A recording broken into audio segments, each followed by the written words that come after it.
Hello everyone, welcome back to remarkable studies. आज जो हम टॉपिक करने जा रहे हैं वो है meaning of school calendar and planning of school calendar. इसमें हम बेसिकली डिस्कस करेंगे स्कूल कैलेंडर क्या होता है और कैसे स्कूल कैलेंडर जो है वो प्लान किया जाता है एक स्कूल में। तो ये एक रिक्वेस्टेड वीडियो थी, तो आज मैं इसके ऊपर एक लेसन बना रही हूँ। तो अगर आप चैनल पे नए हैं, चैनल को कर लीजिए सब्सक्राइब, वीडियो को लाइक भी कर देना और शेयर भी कर देना। एक चीज़ मैं आपको यहाँ पे बताना चाहूँगी, मुझे काफ़ी सारे स्टूडेंट्स के कमेंट्स आते हैं कि आप मैटर हिंदी में प्रोवाइड करिए। बच्चे, मैं आपको यहाँ पे एक चीज़ क्लियर कर दूँ कि जितनी भी एक्सप्लेनेशन मेरी होती है वो सारी की सारी हिंदी में ही होती है। तो आप क्या करें, पॉइंट्स की हेडिंग्स इंग्लिश में लिख दें, अंदर वाला मैटर जो जो मैं बोल रही हूँ उसको साथ साथ में नोट करते जाएं। उसको आप अपने एग्ज़ाम में प्रॉपरली अटेम्प्ट कर सकते हो। तो इस तरीके से आप हिंदी के नोट्स जो हैं वो प्रिपेयर कर सकते हो, क्योंकि सेपरेट प्रिपेयर करना मेरे लिए थोड़ा सा डिफ़िकल्ट है। तो मेरी कोशिश यही रहती है कि ज़्यादा से ज़्यादा मैं आपको हिंदी में एक्सप्लेन करूँ। ठीक है, चलिए स्टार्ट करते हैं अपना लेसन। सबसे पहले डिस्कस करते हैं मीनिंग, स्कूल कैलेंडर होता क्या है। School calendar is an essential mechanism for coordinating the functioning of the school. अब स्कूल को चलाना होता है एक मैनेजमेंट द्वारा, तो उसको प्रॉपरली चलाने के लिए कोऑर्डिनेटेड वे में स्कूल की फंक्शनिंग हो, उस चीज़ के लिए उनको एक गाइड की ज़रूरत होती है, ताकि वो टीचर्स, स्टूडेंट्स और वहाँ पे जितने काम करने वाले लोग हैं वो प्रॉपरली काम कर पाएँ। उस चीज़ के लिए उनको हेल्प करता है कैलेंडर। कैसे हेल्प करता है, अब सपोज़ करो मेरे स्कूल का जो साल है वो 1 अप्रैल को स्टार्ट होना है 2021 को। ठीक है, तो मैं आज ही पहले ही प्लान कर लूँगी कि जैसे ही मेरा स्कूल ओपन होगा तो अप्रैल मंथ में मैंने जो है वो हर एक सब्जेक्ट के टू चैप्टर्स करवाने हैं। फिर मई मंथ में मैं 3 चैप्टर्स करवाऊँगी और साथ ही साथ ये सारी एक्टिविटीज़ उनको करवाई जाएंगी। फिर जून में 10 डेज़ की क्लासेस लगेंगी, फिर समर हॉलीडेज़, जुलाई में फिर से उनके स्कूल रीओपन होंगे, तो आते ही पहले बच्चों के एग्ज़ाम्स होंगे। फिर इसी तरीके से हर मंथ के बारे में क्या क्या होगा वो मैं पहले ही प्लान कर लेती हूँ। ये सारी चीज़ें आती हैं स्कूल कैलेंडर में। ये सारी चीज़ें कहाँ डिस्क्राइब की जाती हैं, एक स्कूल के कैलेंडर में। जैसे नॉर्मल कैलेंडर होता है वो हमें क्या बताता है, डेट्स के बारे में कि इस तारीख को ये चीज़ है, इस तारीख को ये इम्पॉर्टेंट डे है। उसी तरीके से स्कूल के कैलेंडर में भी हर एक दिन के लिए एक डेजिग्नेटेड टास्क होता है, जो वहाँ पे काम करने वाले जितने भी पर्सन्स हैं उनके लिए बहुत ज़्यादा हेल्पफुल होता है। Further it is a tool in which the task जो एक स्कूल ने करने हैं वो सारे के सारे लिस्टेड होते हैं, लिस्ट बनाई गई होती है कि 1 अप्रैल को ये होगा, 2 को ये होगा, 3 को ये होगा। ये सारी चीज़ें स्कूल द्वारा प्री प्लान की जाती हैं। फर्दर इसको कहा जाता है एकेडमिक कैलेंडर। एकेडमिक मतलब एक साल के लिए। मेरा जो स्कूल का साल है वो 2021 को शुरू होगा और 2022 तक वो ख़त्म होगा। तो पूरे इस एक साल के लिए बनाया जाएगा कैलेंडर, तो उसको कहा जाता है एकेडमिक कैलेंडर। अगले साल के लिए नया कैलेंडर बनेगा। इट इज़ डिज़ाइंड, ये डिज़ाइन किया जाता है सेशन के स्टार्ट होने से पहले। इसकी हेल्प से स्कूल की हर एक एक्टिविटी प्रॉपरली होती है। टीचर्स को पता है अप्रैल मंथ में उन्होंने 2 चैप्टर्स हर एक सब्जेक्ट के कंप्लीट कराने हैं। इंग्लिश वाले टीचर ने अपना काम, मैथ्स वाले टीचर ने अपना काम, और साथ ही साथ अप्रैल मंथ में हमें प्रिंसिपल ने बोला है कि आपने ये 3 एक्टिविटीज़ कंडक्ट करानी है, तो हमें अप्रैल मंथ में ये सारा काम प्रॉपरली करवाना होगा। इस तरीके से जो कैलेंडर है वो एक अप्रोप्रिएट टूल है जो बिजनेस ऑर्गेनाइजेशंस द्वारा यूज़ किया जाता है, स्कूल्स के द्वारा यूज़ किया जाता है, ताकि वो प्रॉपरली अपना जो काम है वो कर सके। ठीक है, चलिए आगे चलते हैं, डेफिनेशन देखते हैं। According to Queensland University of Technology, calendar जो है वो लिस्ट करता है डेट्स ऑफ टीचिंग पीरियड्स, कि कितने पीरियड्स लगेंगे एक साल में और कब उस स्कूल में एग्ज़ाम्स लिए जाएंगे, असाइनमेंट्स कब होंगी, और साथ ही साथ हॉलीडेज़ वगैरह बच्चों को कब प्रोवाइड करनी है। इसके अलावा को करिकुलर एक्टिविटीज़ कौन कौन सी स्कूल के अंदर कराई जाएंगी वो भी देखा जाता है। स्पोर्ट्स इवेंट कब करवाया जाएगा वो डिसाइड किया जाएगा। फिर किसी गेस्ट लेक्चर को बुला के बच्चों को कोई सेमिनार वगैरह तो नहीं देना है, ये सारी चीज़ें जो है वो प्री प्लानिंग की जाती है और इसकी लिस्टिंग होती है कैलेंडर के अंदर। ठीक है, चलिए अब मेन टॉपिक पे आते हैं, planning of annual school calendar.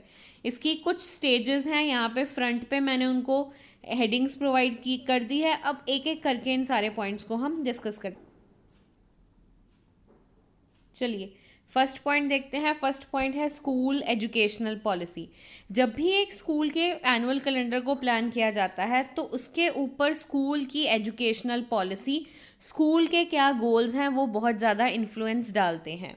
अगर तो स्कूल एक्टिविटीज़ को इम्पोर्टेंस ज़्यादा देता है तो वहाँ पे एक्टिविटीज़ के लिए जो डेज़ हैं डिसाइड किए गए वो ज़्यादा होंगे इन कंपैरिजन टू पढ़ाई के दिनों से। फिर अगर एक स्कूल का मोटिव है बच्चों की डेवलपमेंट करना, यहाँ पे आइडियाज़ लिखा है, इसको चेंज करके आप कर लेना ऑल राउंड डेवलपमेंट। ओके, अगर स्कूल का मोटिव बच्चों की ऑल राउंड डेवलपमेंट का है तो पढ़ाई के दिन और एक्टिविटीज़ के दिन दोनों जो हैं वो बराबर होंगे, मतलब उनके बीच में किसी भी तरह का कोई भी भेदभाव नहीं होगा। फर्दर अगर जो स्कूल है वो कम्युनिटी को, सोसाइटी को ज़्यादा मोटिवेशन देता है तो सोसाइटी के लोगों के सेमिनार्स कराए जाएंगे, बच्चों को सोशल एक्टिविटीज़ कराई जाएंगी, कम्युनिटी एक्टिविटीज़ कराई जाएंगी उनको। जैसे कि कई बार क्या होता है, स्कूल के जो लोग टीचर्स होते हैं वो उनको किसी गांव में ले जाते हैं, वहाँ पे उनका रहन सहन दिखाते हैं, इस तरह की एक्टिविटीज़ करवाई जाएंगी। सो जैसा स्कूल, जैसे स्कूल के गोल्स, यहाँ पे स्कूल एजुकेशनल पॉलिसी की जगह आप लिख सकते हो स्कूल के गोल्स, उसी तरह से जो स्कूल है वो अपनी प्लानिंग करता है।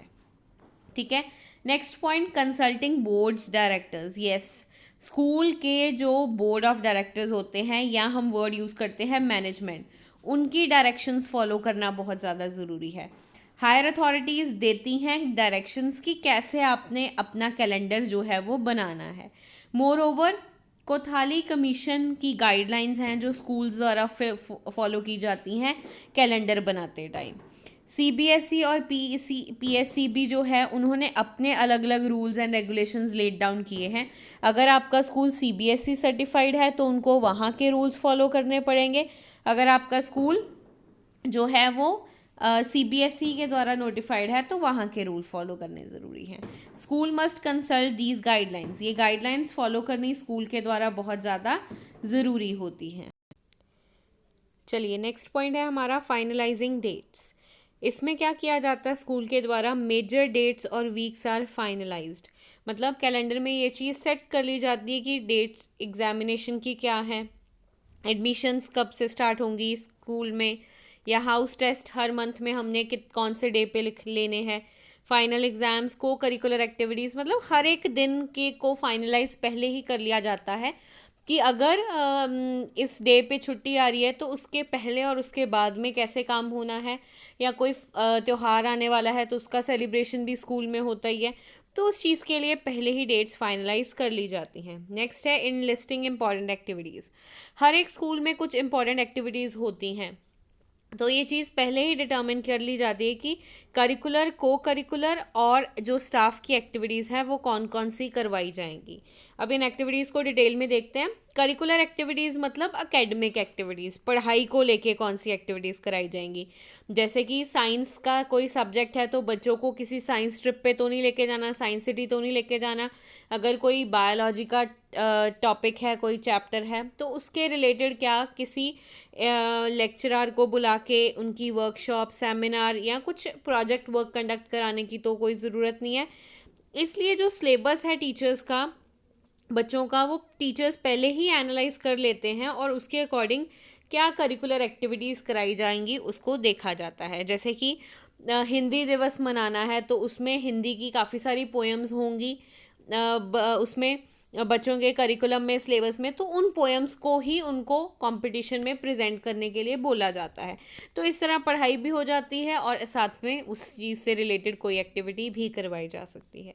नेक्स्ट है को करिकुलर। को करिकुलर एक्टिविटीज़ मतलब वो एक्टिविटीज़ जो उसके सब्जेक्ट में ही रिलेटेड होती हैं, बट ये कुछ तरह के एक्सपीरियंसेस उनको देती हैं। जैसे फिज़िकल एजुकेशन एक इम्पॉर्टेंट सब्जेक्ट है जिसमें स्पोर्ट्स एक्टिविटीज़ करवाई जाती हैं, बच्चों को स्पोर्ट्स सिखाई जाती हैं, इंडोर आउटडोर गेम्स प्रेजेंट की जाती हैं।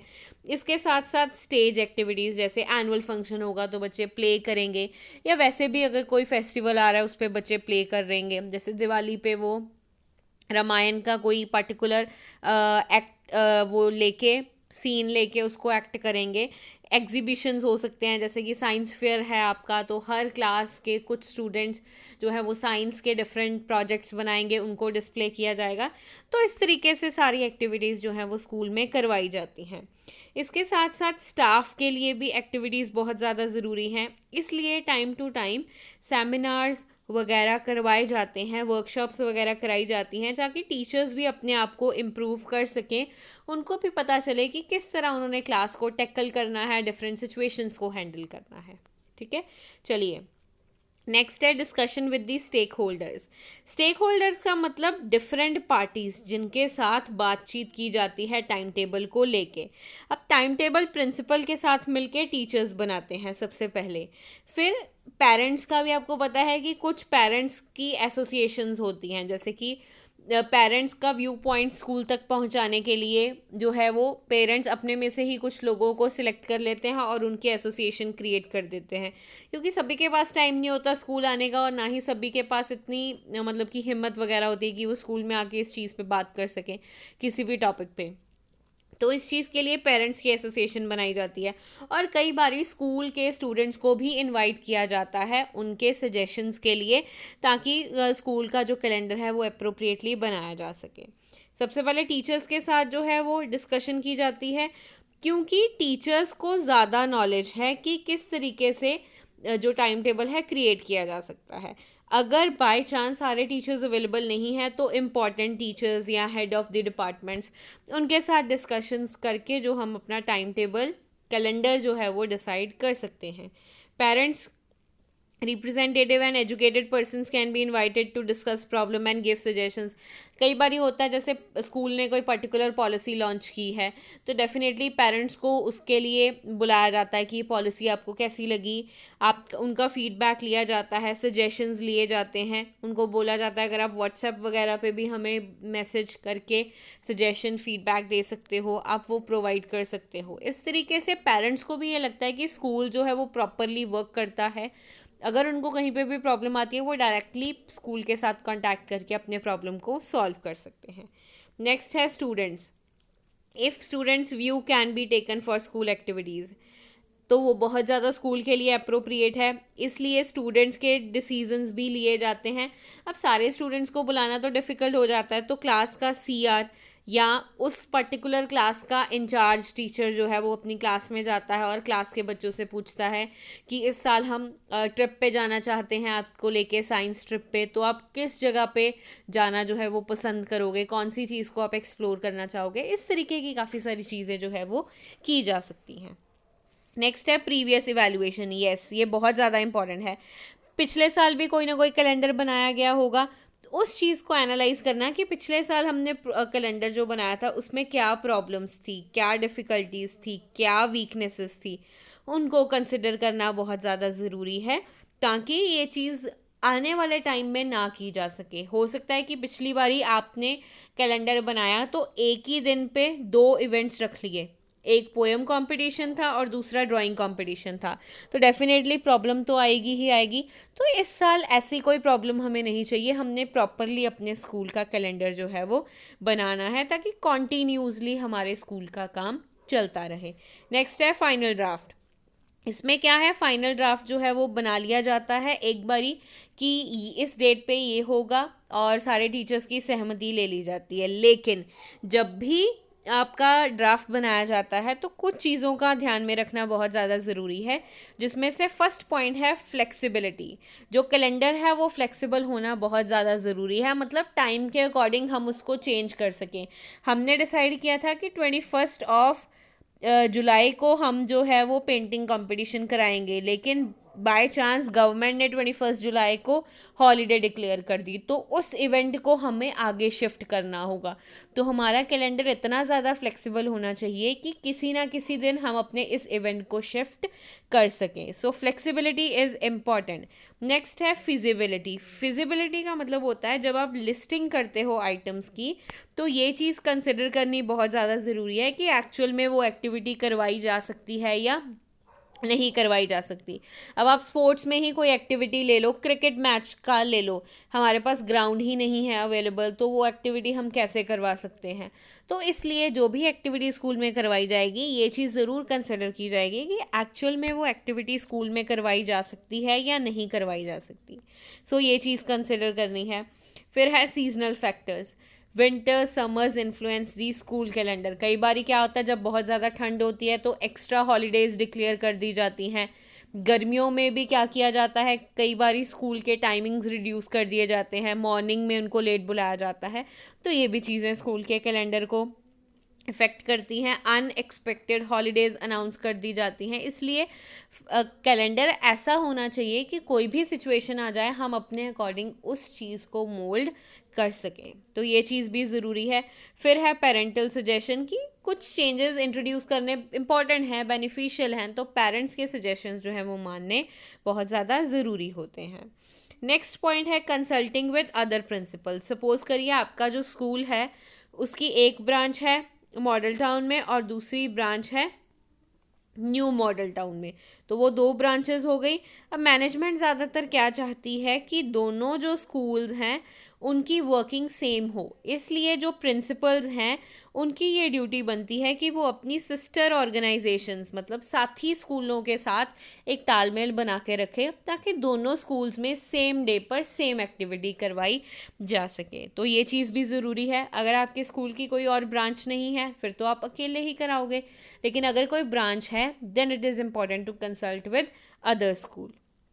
Next, review by teacher incharge. फिर फाइनल ड्राफ्ट जो प्रिपेयर किया जाता है वो टीचर इंचार्जेस पूरा चेक करती हैं कि किसमें कोई प्रॉब्लम तो नहीं है। अगर प्रॉब्लम है तो इमीडिएटली उसको रेक्टिफाई कर दिया जाता है। आगे है कम्युनिकेशन। स्कूल कैलेंडर का कम्युनिकेट होना बहुत ज़्यादा ज़रूरी है। नॉर्मली जो स्कूल की वेबसाइट होती है उसके ऊपर स्कूल का कैलेंडर होता है, स्कूल का जो प्रॉस्पेक्टस इशू किया जाता है उस पर कैलेंडर मेंशन होता है। फिर कई बारी स्कूल की कोई स्पेशल बुक होती है, उनकी मैगज़ीन होती है, तो उनके आगे भी उन्होंने इस चीज़ को प्रिंट करवाया होता है और इसकी कॉपीज़ जो हैं वो नोटिस बोर्ड के ऊपर भी डिस्प्ले की गई होती हैं ताकि प्रॉपरली सभी को पता हो, स्टूडेंट्स को भी ये चीज़ पता हो कि आने वाले दिनों में ये एक्टिविटीज़ हमारे स्कूल में होंगी। और कई बार पेरेंट्स जो हैं मीटिंग्स पे आते हैं, वो नोटिस बोर्ड देखते हैं, उनको एनालाइज करके पता चल जाता है कि ये स्कूल जो है वो इतनी सारी एक्टिविटीज़ बच्चों को करवाता है। Next, implementation. ये बहुत ज़्यादा ज़रूरी है। प्लान बन गया, उसको अब एक्चुअल में इम्प्लीमेंट करना। हमने ये डिसाइड किया था अप्रैल में ये काम होंगे, तो उन कामों को एक्चुअली में करना भी ज़रूरी है, क्योंकि अगर काम डेट्स पे हो ही नहीं रहे तो कैलेंडर बनाने का कोई भी फ़ायदा नहीं है। ठीक है लर्नर्स, चलिए ये था हमारा टॉपिक। आई होप ये वीडियो आपके लिए हेल्पफुल रही होगी। इसी तरह की और वीडियोस के लिए आप हमारे चैनल को कर लीजिए सब्सक्राइब, ताकि आने वाली वीडियोस की नोटिफिकेशंस आपको मिलती रहें। Thank you.